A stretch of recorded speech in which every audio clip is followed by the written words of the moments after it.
generation. We have not forgotten what they have done for our generation, and we will not forget it anytime soon. Let's give a big welcome to our former president!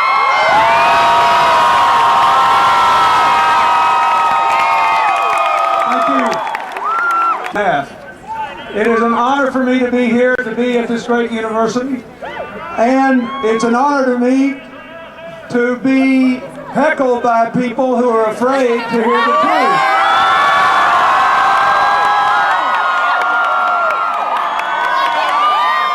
We love you! Let me tell you something, folks. Here's what I know. I know that you are having an election that will determine who the Democratic nominee will be. And I think you like that.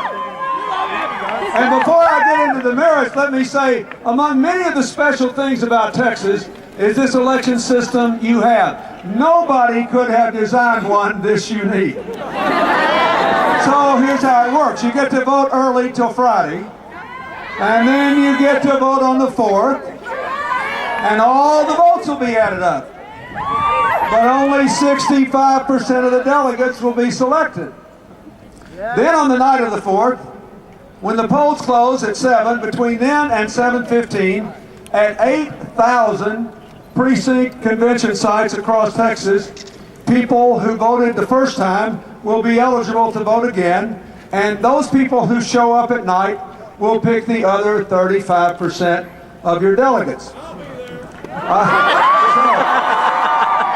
Here's the deal. A lot of people think Hillary will win in the daytime, and then her opponent will come in at night and take back the votes she won in the daytime.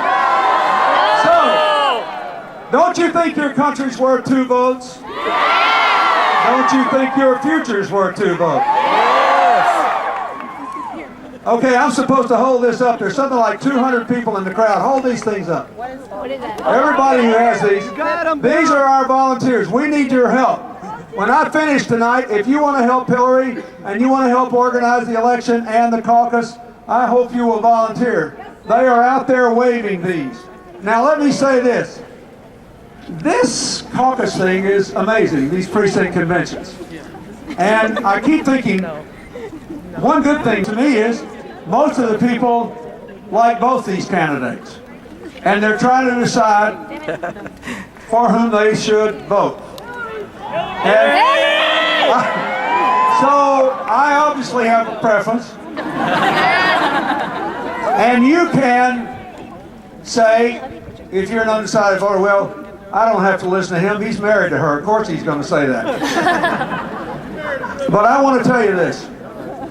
I do love my wife. I plead guilty. And wait a minute. And especially today, this is our daughter's 28th birthday. And you can't filter all that out of what you say. This is the anniversary of the happiest day of my life, so I can't pretend that that doesn't affect it. But here's what I want you to know. I love my country too. And I want you to have a wonderful future. So here's what I'd like to begin with. If I had known Hillary as long as I have, but we had never been married, knowing what I know about the demands of the presidency, about the challenges of this time at home and around the world, if she asked me to be here for her tonight, I would be here in a heartbeat because I believe she's the best candidate for president I've ever had a chance to support.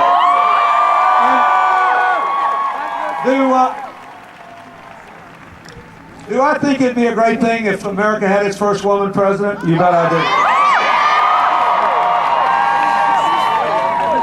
I think that because of my story. I was born to a widowed mother. She'd been a widow 3 months.